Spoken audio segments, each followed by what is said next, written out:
Hello everyone and welcome to Pulse 24.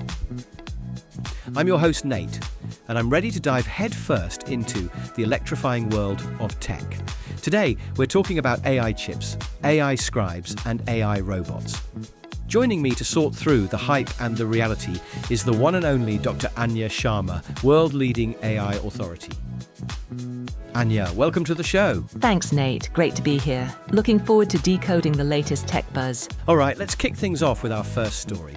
Nvidia's stock is hitting record highs. I mean, who isn't using their chips these days? It's like they're printing money. Are they going to take over the world or what? Well, Nate, while Nvidia's success is undeniable, taking over the world might be a slight exaggeration. Their stock surge is indeed tied to the AI boom, but it's more about providing the essential tools, those powerful GPUs, that drive AI innovation across industries. It's not just about printing money, it's about powering the future. So, it's not a monopoly situation. Are there any competitors on the horizon? There are competitors, absolutely. AMD, Intel, and even some cloud providers are developing their own AI chips. However, Nvidia currently has a significant lead in terms of performance and software ecosystem. The competition is heating up, which is ultimately good for innovation. Okay, next up. Abridge, an AI-powered medical scribe company, just had its valuation skyrocket to $5.3 billion. This is wild. Doctors can now have AI listen in and write everything down.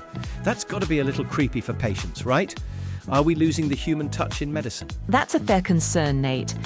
But think of Abridge as a super efficient note taker, not a replacement for the doctor.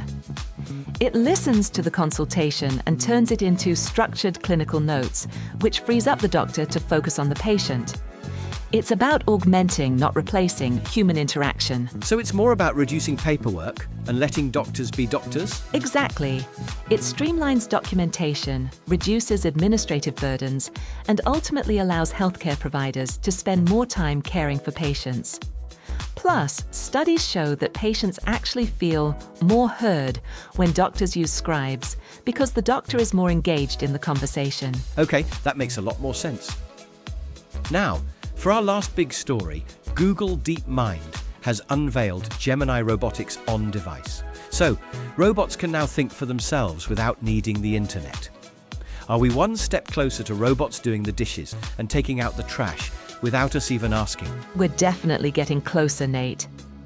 Gemini Robotics On-Device allows robots to process data locally, which means they can operate autonomously, even in areas with poor connectivity. This is a game changer for industries like manufacturing, healthcare, and logistics. So, no more relying on a dodgy Wi-Fi signal for my robot butler. Precisely.